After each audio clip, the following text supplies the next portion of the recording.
आप सभी का स्वागत है आज की कक्षा में। आज हम छत्तीसगढ़ की ऐतिहासिक पृष्ठभूमि के दूसरे चरण का अध्ययन करेंगे, जिसमें आता है मध्यकालीन इतिहास। इसमें हम पढ़ेंगे महाजनपद काल, राष्ट्रीय एवं क्षेत्रीय राजवंश छत्तीसगढ़ के संदर्भ में। आइए देखते हैं। सबसे पहले आता है महाजनपद काल।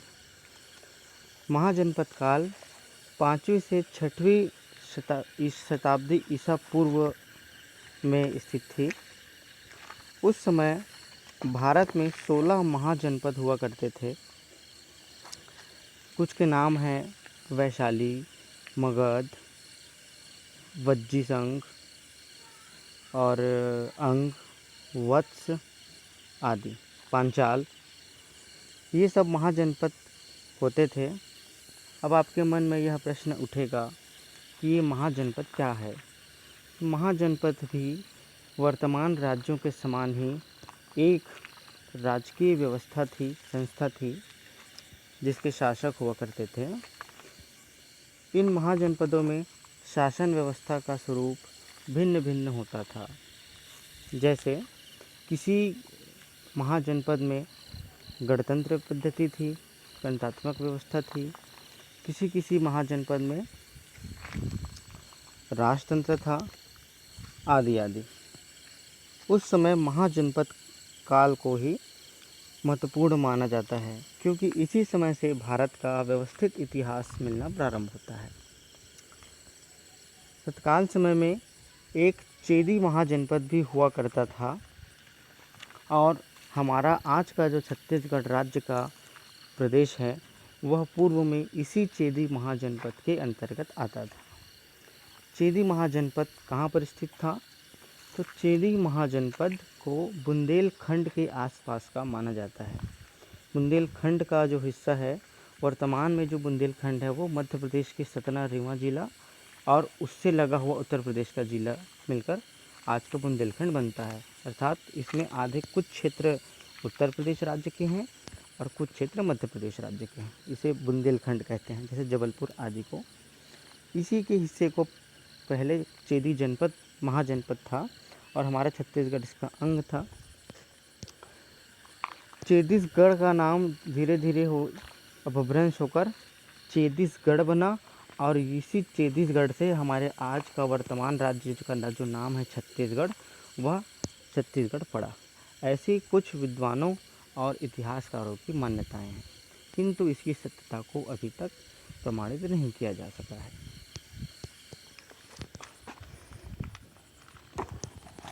अब हम चलते हैं राष्ट्रीय राजवंशों की ओर।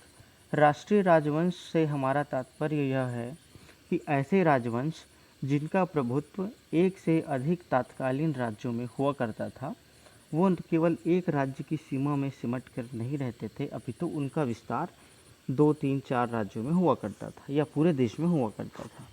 तो उस राष्ट्रीय राजवंश काल में छत्तीसगढ़ में उनके राजकाज से संबंधित कुछ मुद्राएं, कुछ शिलालेख एवं कुछ भित्ति चित्र आदि प्राप्त हुए हैं।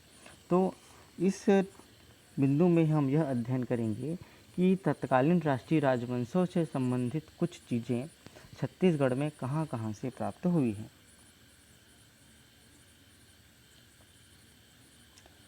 सबसे पहले हम देखते हैं मौर्य काल या मौर्य वंश।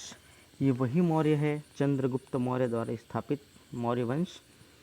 आप तो आचार्य विष्णुगुप्त और चाणक्य के विषय में जानते ही हैं, जो तक्षशिला के महान आचार्य थे, मगध के निवासी थे, और महापद्म नंद द्वारा अपमानित होकर उन्होंने प्रतिज्ञा ली थी कि वह नंद वंश को समाप्त कर देंगे। ऐसा करने के लिए उन्होंने चंद्रगुप्त मौर्य नामक एक बालक को प्रशिक्षित किया, और धीरे धीरे अपनी शक्तियों को बढ़ाते हुए एक दिन वह महापद्म नंद से युद्ध करते हैं और उन्हें गद्दी से हटाकर चंद्रगुप्त मौर्य को राजा बनाते हैं।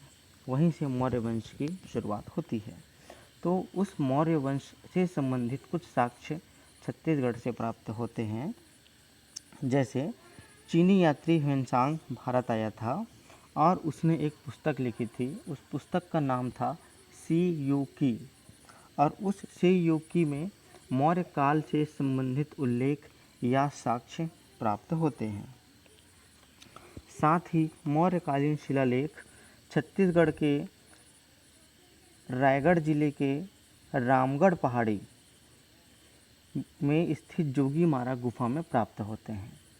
और यह शिलालेख जो है उसकी भाषा पाली है और उसकी लिपि ब्राह्मी है। ठीक उसी प्रकार रामगढ़ की पहाड़ी में शैल चित्र भी मिलते हैं।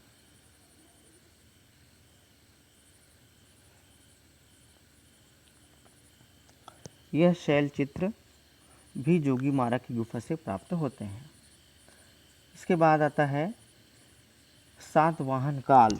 सातवाहन काल से संबंधित क्या क्या चीज़ें मिलती हैं, आइए उसका अवलोकन करते हैं। सातवाहन काल की मुद्रा बिलासपुर जिले के मल्हार से प्राप्त होती है। ये वही मल्हार है जहाँ डिडनेश्वरी देवी का प्रसिद्ध मंदिर है, और निडिला या लीलागर नदी के किनारे यह मल्हार नगर स्थित है। यहाँ पर पतालेश्वर शिवलिंग या महादेव के नाम से भी एक प्रसिद्ध मंदिर है। दोनों ही मंदिर दर्शनीय स्थल हैं, सांस्कृतिक दृष्टि से भी और धार्मिक दृष्टि से भी। साथ ही बालपुर जांजगीर चांपा जिले से राजा अपीलक की मुद्रा प्राप्त होती है, और बिलासपुर के चकरबेड़ा से भी सातवाहन कालीन साक्ष्य हमें प्राप्त होते हैं। तो इस प्रकार बिलासपुर और जांजगीर चांपा क्षेत्र में इनकी उपस्थिति को हम अनुभव कर सकते हैं। साथ ही जांजगीर चांपा के गुंजी से शिलालेख और किरारी से सातवाहन कालीन स्तंभ लेख भी प्राप्त होते हैं। इस स्तंभ लेख से यह जानकारी प्राप्त होती है कि सातवाहन वंश का शासन यहाँ पर था। आगे चलते हैं। छत्तीसगढ़ में कुषाण वंश से संबंधित साक्ष्य। छत्तीसगढ़ में कुषाण वंश से संबंधित सिक्के बिलासपुर जिले से प्राप्त हुए हैं, जो ताम्र धातु से निर्मित हैं। फिर हम चलते हैं वाकाटक वंश से संबंधित साक्ष्यों की ओर। तो छत्तीसगढ़ में वाकाटक वंश हुआ है, और इसके एक प्रसिद्ध राजा हुए हैं राजा प्रवर सेन। इन्हीं राजा प्रवर सेन के दरबार में महाकवि कालिदास आए थे, जिन्होंने सरगुजा के रामगढ़ की पहाड़ियों में मेघदूत ग्रंथ की रचना की थी।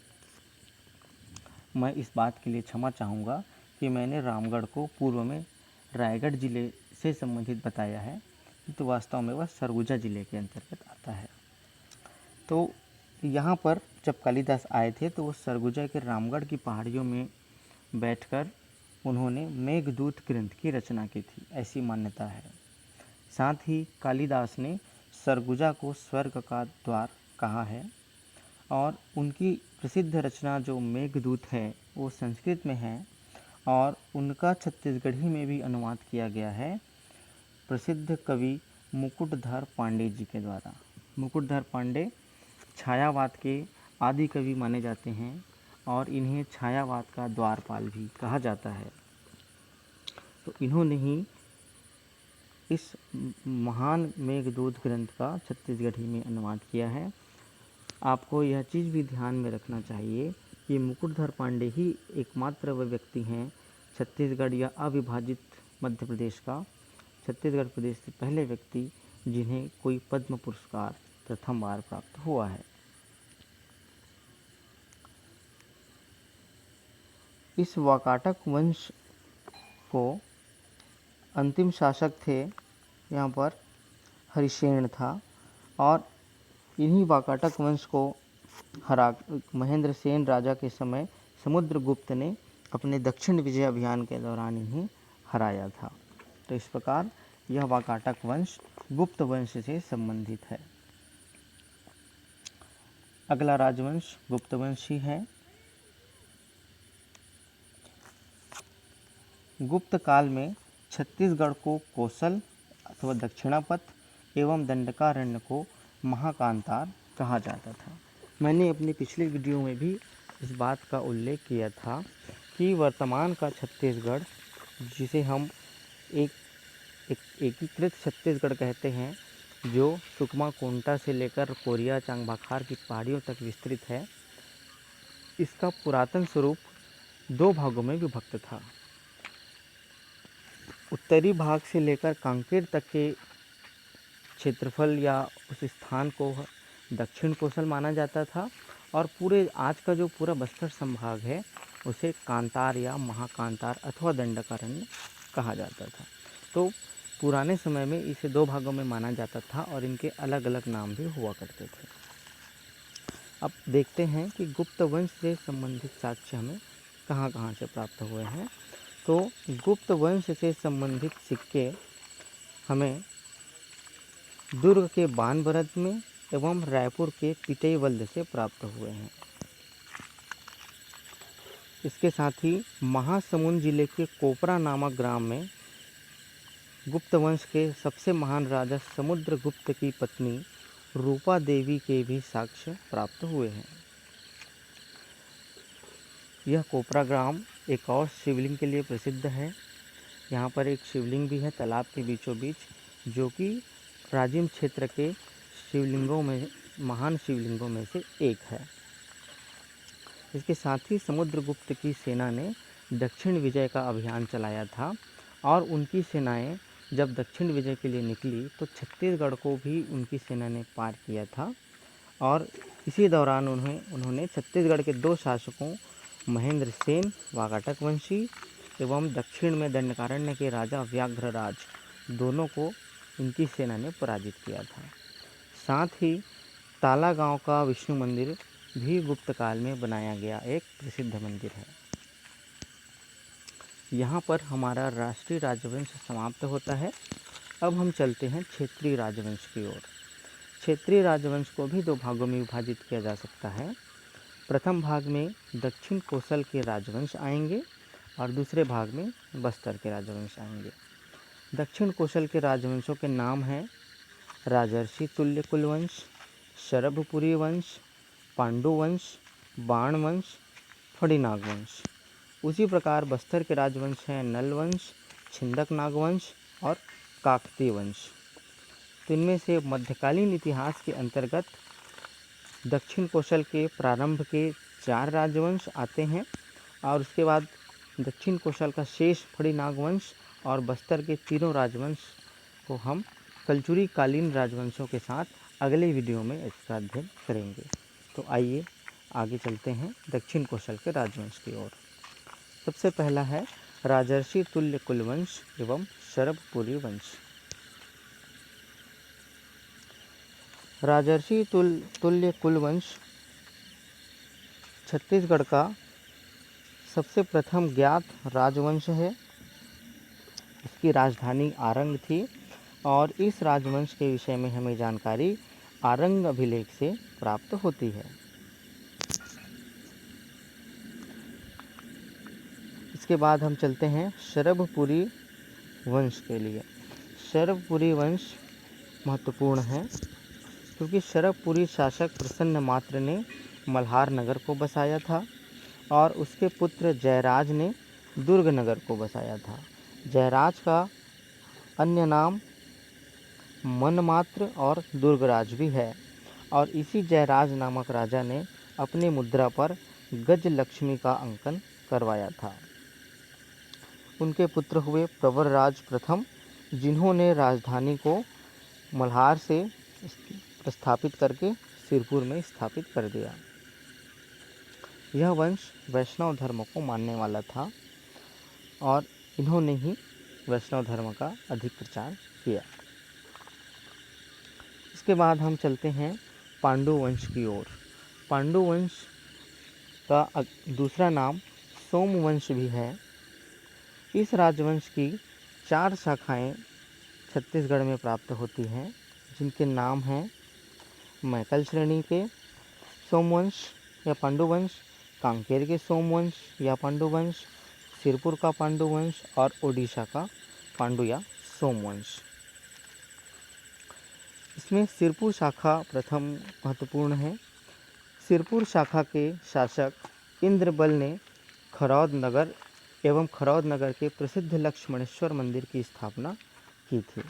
लक्ष्मणेश्वर मंदिर भगवान शिव को समर्पित है और इसे छत्तीसगढ़ का काशी भी कहा जाता है। साथ ही इस खरौद नगर का और प्राचीन इतिहास देखें तो रामायण काल से इसका संबंध जुड़ता है। इसकी मान्यता है कि भगवान राम ने 2 राक्षसों खर और दूषण का वध इसी खरौद नगरी में किया था। तो इस प्रकार यह काफ़ी प्राचीन नगरी है। इस पांडु वंश का सर्वाधिक प्रसिद्ध शासक हुआ महाशिवगुप्त बालार्जुन। महाशिवगुप्त बालार्जुन का नाम बालार्जुन इसलिए पड़ा क्योंकि यह बचपन से ही धनुष विद्या में बहुत निपुण थे। साथ ही इन्होंने परम महेश्वर की उपाधि भी धारण की हुई थी और इनके शासनकाल को छत्तीसगढ़ के इतिहास का स्वर्णकाल भी कहा जाता है। बालार्जुन के पिता थे हर्षगुप्त और हर्षगुप्त की माता थी उनकी पत्नी और बालार्जुन की माता थी वासटा देवी। इन्हीं वासटा देवी ने सिरपुर का लक्ष्मण मंदिर बनवाना प्रारंभ किया और बीच में ही इनकी मृत्यु हो जाती है। तो उस मंदिर का पूर्ण कार्य करवाने का दायित्व महाशिवगुप्त बालार्जुन पर आता है। उन्होंने ही इस मंदिर के निर्माण को पूर्ण करवाया। तो खरौद में जो मंदिर है वह लक्ष्मणेश्वर मंदिर है, किंतु वह शिव मंदिर है। साथ ही यहाँ पर का जो हमारा लक्ष्मण मंदिर है वह विष्णु मंदिर है। इसी के शासनकाल में चीनी यात्री हिमसांग आया था, जिसने सिरपुर और मल्हार की यात्रा की थी। और इन्हीं, जैसे कि मैंने बताया कि इन्हीं हिमसांग की रचना सी युकी में मौर्य वंश का भी उल्लेख मिलता है, साथ ही छत्तीसगढ़ का भी वर्णन मिलता है। तो अपनी इस पुस्तक में उन्होंने छत्तीसगढ़ के लिए कियासलो नाम के शब्द का प्रयोग किया है, अर्थात उन्होंने छत्तीसगढ़ को कियासलो कहा है। तो इस प्रकार महाशिवगुप्त बालार्जुन एक महत्वपूर्ण राजा हैं। इसके बाद हम चलते हैं बाण वंश की ओर। बाण वंश के राजा थे विक्रमादित्य और इन्हीं विक्रमादित्य ने कोरबा के पाली जिले के प्रसिद्ध शिव मंदिर का निर्माण कराया था, जो शिव मंदिर बहुत दर्शनीय भी है। और इसी त्रिपुरी इस यही बाण वंश अंतिम राजवंश है जिसे कलचुरियों ने हराया था और कलचुरी वंश की स्थापना की थी। तो त्रिपुरी के कलचुरी शासक शंकरगढ़ द्वितीय ने विक्रमादित्य को युद्ध में हराया और इस वंश का समापन किया। इसके बाद कलचुरी वंश अस्तित्व में आया, जिन्होंने अपनी पहली राजधानी तुमाण में स्थापित की है। तो इस प्रकार आज का हमारा मध्यकालीन के जितने भी राष्ट्रीय और क्षेत्रीय प्रमुख राजवंश हैं उनका अध्ययन यहाँ पर समाप्त होता है। शेष मैं अगले वीडियो में आपको बताऊंगा। अगले वीडियो में हम पढ़ेंगे कलचुरी शासकों के विषय में और मराठा शासकों के विषय में।